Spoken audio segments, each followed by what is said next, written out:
So the summer is over and we have a remaining transfer budget of 95 million. That's right. I've sold players for a total amount of 116 million, including 3 of our most important players from last season.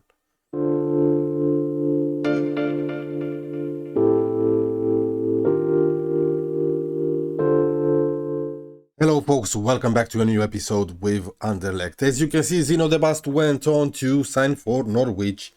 Yeah, and I'm scouting him, yes. Who knows what the future might hold. We got 17.75 million for him. That can go up to 23.5. He didn't have a good start of the season.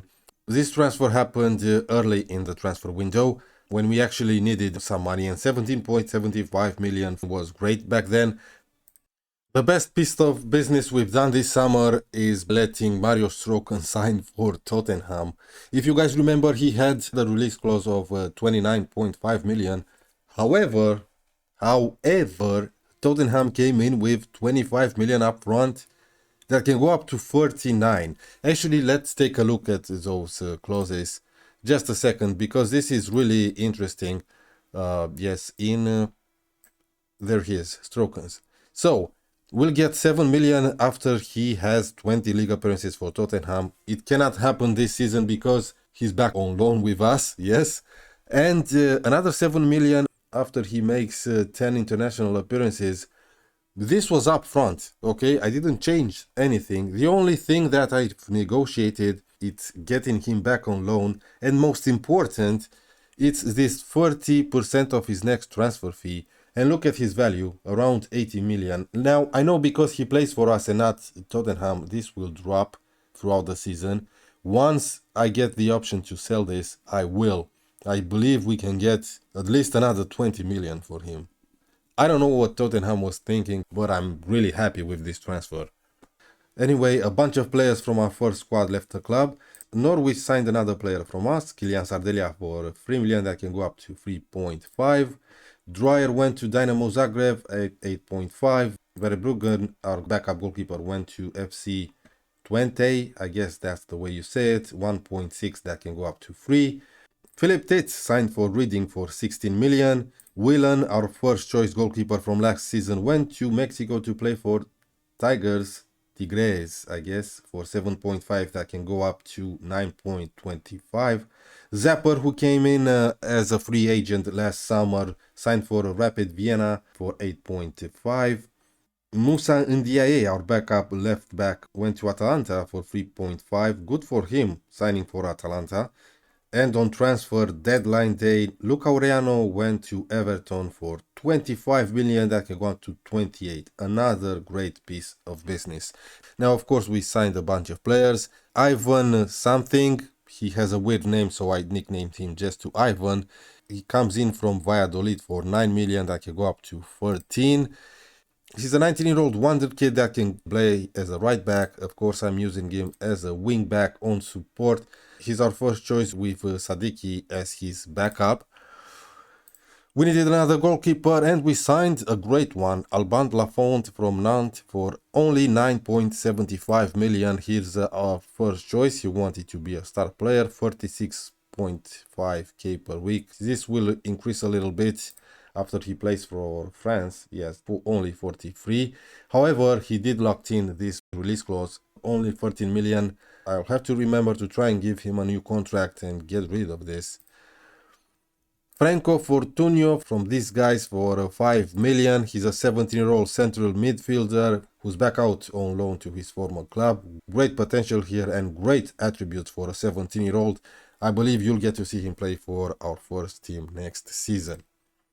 We needed a backup left back, and Manu Sanchez from Atletico Madrid comes in for 3 million. That can go up to 3.3. He's 24. He's a fringe player, but I believe he's a little bit better than Ndiaye. We've signed 2 players on deadline day. Paul Wenner comes in on loan from Bayern München because we need an inverted winger on the right. He's an 18-year-old Austrian that can play in multiple positions. Look at him, he's natural in midfield as well. He's a great player to have around. Only on loan. We have the option to sign him for 42 million. That's not gonna happen. And we also signed another striker, Lorenzo Luca from Pisa, for only 5 million. If you've been playing FM for the last few years, your scouts probably found this guy as a wonder kid or something, because he was great and I believe he still is. I'm gonna use him as a complete forward. Let's just see how this role does with our tactic. What I really like about this guy is that he's good in the air, and for our level he has great attributes. He's determined, perfectionist. I really like that. I've made an offer for him because Everton came in for Macias, but Macias rejected the contract offer, so he's still here. Now, because we made a lot of changes to the first squad, let's recap a little bit. So we have Lafonte as our first choice goalkeeper, and I promoted a 16-year-old as his backup. Yes, Romeo Johans came in through our youth system last season. He'll be back up. I wanted to use him in a match, but he's available for the under 18s, and usually the under 18s plays in the same days as the first squad. In central defense, we still have Delcroix here. We have Filippo Mane, who was out on loan last season to Union Berlin. He replaces Zino De Bast as our regular starter next to Zagadou. And Ethan, who's now 18, I need to give him more game time, and Zagadou. On the right, we have Ivan and Noah Sadiki. On the left, Leonardo, he's still here. He's wanted by Norwich. Norwich wants all my players. And as backup to him, we have Sanchez. In midfield, I'm going to give Marco Cagna a full season in the first 11 as the DM. He's 22 now. He still has room to improve. Let's see how he does this season. If he impresses me, he'll stay. If not, I'm gonna look to sell him. We have Roberto Gagliardini, who's 30 now. I gave him a new contract. He's now on 65k per week. However, it's clean. 65k clean. No more appearances fee, goal bonuses, and all that shit. No, just 65k per week, and that's all. We still have Arnstad, even though I wanted to loan him out, nobody came in for him. Conte is now 18. Ashimeru is still here, even though I transfer listed him, nobody came in with an offer. We still have Antoine Colasin, of course. Pierre is another midfielder that I've nicknamed. This is his first name. He was out on loan to Antwerp, and he has some good attributes. He is similar to Colasin. Verscharen can play in midfield, of course. In attack, I'm going to use on the right two players that we got on loan. Mario Strokens is going to be first choice there, and the young Wenner as his backup. Because we signed Lorenzo Luca, I'm going to use Macias as an inside forward on the left. He's natural at it, so why not? And of course, Verscharen can also do a job in that spot. And in attack, we'll have Lorenzo Luca, Lucas Stasis, and the second player that I promoted, Norman Verschuren. I'll probably nickname him at some point just Norman. But for now, I think I can manage saying Verschuren. Yes, he's 17. He's an advanced forward with great finishing, great technique, decent mentals, and good physicals. Now, as you can see, Wenner and Lorenzo Luca cannot play the next game being in the Champions League, because let me just show you what happened. The transfer deadline day was on September the 7th. However, the Champions League squad registration was on September the 2nd. Why the hell would you move the transfer deadline day after the Champions League squad registration? I had no idea back then. I was just waiting for the registration after the transfers were done, so I cannot use them in the Champions League. Anyway, we played a bunch of games. As you can see, we started with 3-1-0 victories, a goalless draw, another 1-0 victory, and then we started scoring some more goals. We've won the Super Cup, 1-0 against Club Brugge, Leonardo scoring, 1-0 away at Mechelen, Arnstad, a 1-0 against OHL, Stroken scoring just after 5 minutes. The goalless draw was away at Ghent, 1-0 victory against Kortrijk, Verscharen getting the goal.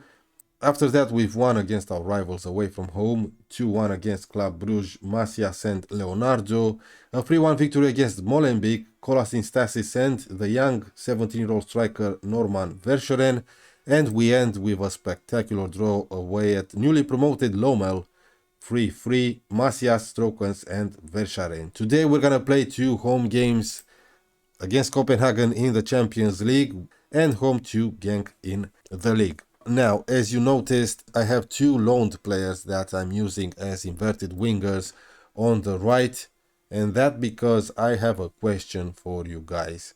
Michael Olise is very interested in signing for us because Crystal Palace got relegated, but he has a release clause of 58 million. Now, as you saw, we have the money to pay that, but do I really want to? This guy will be great for us. He's gonna tear this league apart. I know it. But 58 million, I do have the money. I don't know. Please let me know in the comments if you guys think I should sign this guy. And we have another option, a 18-year-old that I really wanna sign, but he has no interest. He plays for Copenhagen and he'll be out of contract in 1.5 years. And he's saying he wants to explore his options. He's only 18 and look at his attributes. He doesn't want to join us for now. Maybe if we do okay in the Champions League, I really want to sign this guy. However, please let me know. Should I sign Michael Olise? It will be great for us. However, let's be realistic. In the near future, Anderlecht will never pay up 58 million for a player, but this is Football Manager and we have 95 million transfer budget. I'm not sure. I don't know what to do. Please let me know in the comments your thoughts on this. Anyway, we're top of the league with 17 points. Lommel, the newly promoted, are doing okay. They're 4th. This is the Champions League phase. We'll go through the schedule at the end of the episode to see which teams we're gonna face in the Champions League. Now, before we get to play Copenhagen, please subscribe to the channel, hit the like button, leave a comment. Please comment about Michael Olise. Should I sign him or not? Anyway, here's the first 11 that's gonna face Copenhagen. Lafont, Leonardo, Zagadou, Mane, Sadiki because Ivan is tired, Kana, Gagliardini, Colasin, Verscharen, Strokens and Macias up front. Yes, you'll get to see Lorenzo Luca and probably Werner as well in the next game. Maybe I should play Mario Strokens as a winger on the right, but he did alright as an inverted winger in that spot. I'm really happy we kept him on loan. Here's that 18-year-old kid. Let's see how he does against us. Here's the first highlight with Macias going through. A red card? No, it cannot be a red card. No, that's not a red card. He wasn't the last defender. There were others running around. Well, I'll take it. Goal kick now for Copenhagen. Now we should definitely win this game. Mane. Back to Lafont. Here's Zagadou. Leonardo. Verscharen. Playing in his natural spot. Sadiki. Oh, what a ball for Macias. We're 1-0 up, or was it offside? But that was a really good ball from Sadiki there. Don't be jackasses. Yes, it's awarded. Let's see it again. Verscharen with a good ball there to Sadiki. Yeah, that was a great ball to Macias. No offside. We're 1-0 up. Verscharen with a free kick. Zagadou! Oh, it's 2-0. Come on. Third time's a lucky charm. It's 2-0 with his third attempt.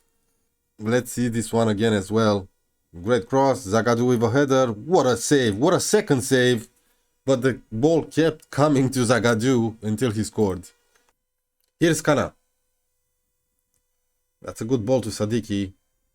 Moving forward. Great. Strokens. Macias. Good opportunity there. Wonderful stuff from Anderlecht. That's what the commentary said.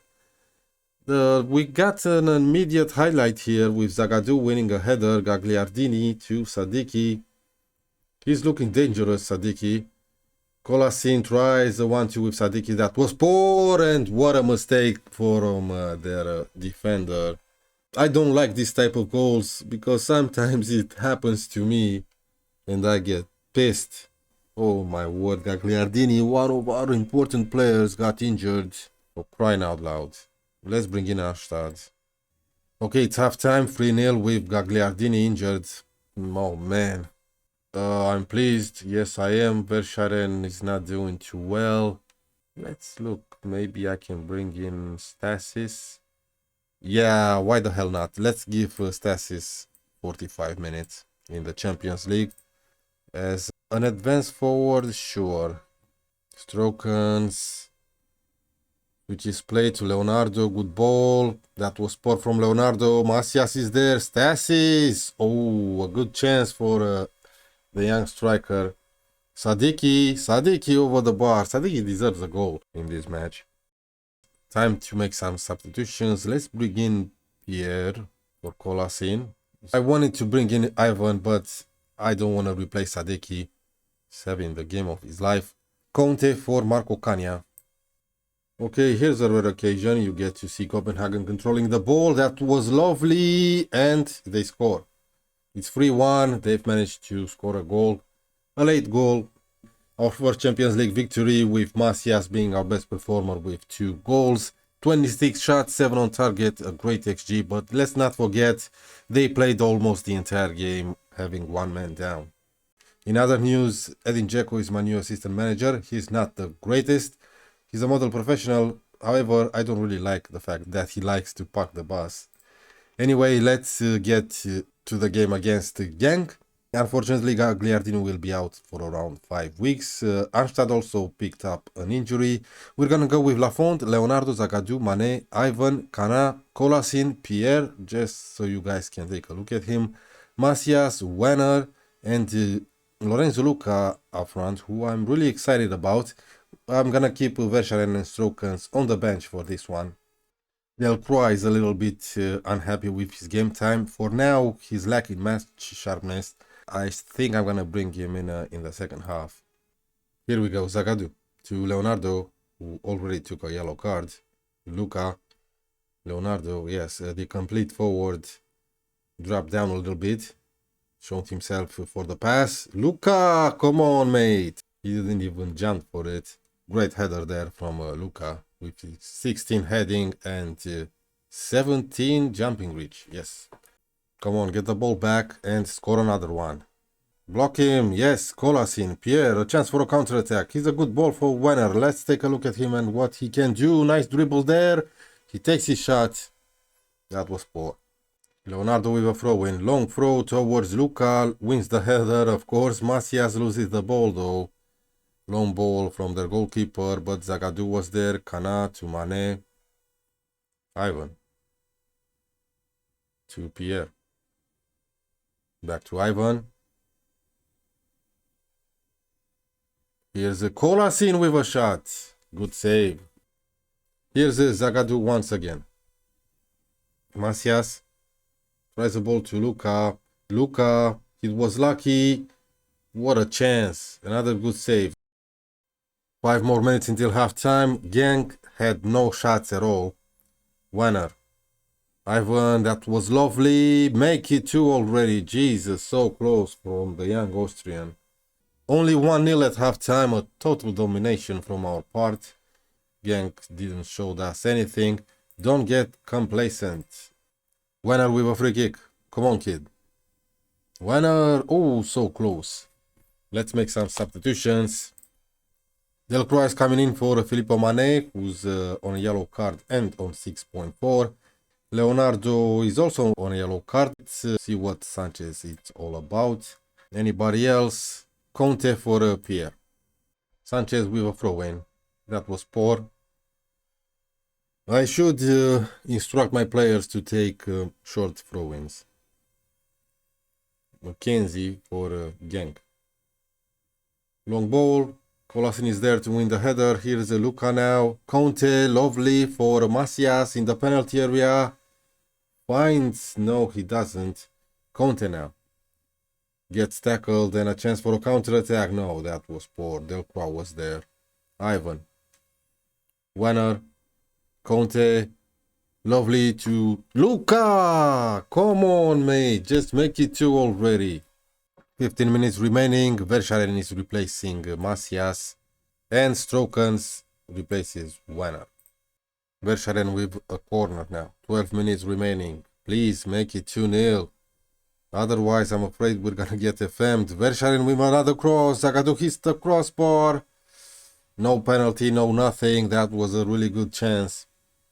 5 more minutes to go. 25 shots. 26 now. 8 on target. 2 shots. Only 1 on target for Genk. We're in stoppage time. And we get a highlight. Ivan Strokens. Good cross for Luka. That was lovely from Luka.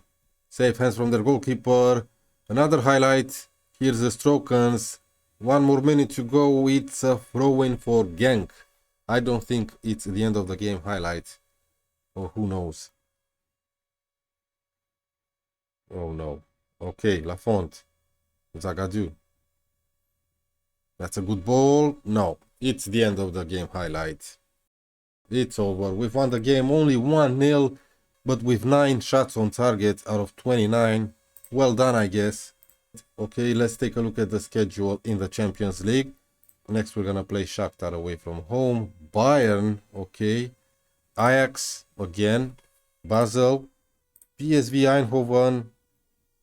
Atletico Madrid. And Arsenal. Jesus. Right. I'm gonna skip Shakhtar and Bayern München and come back for Ajax and Basel.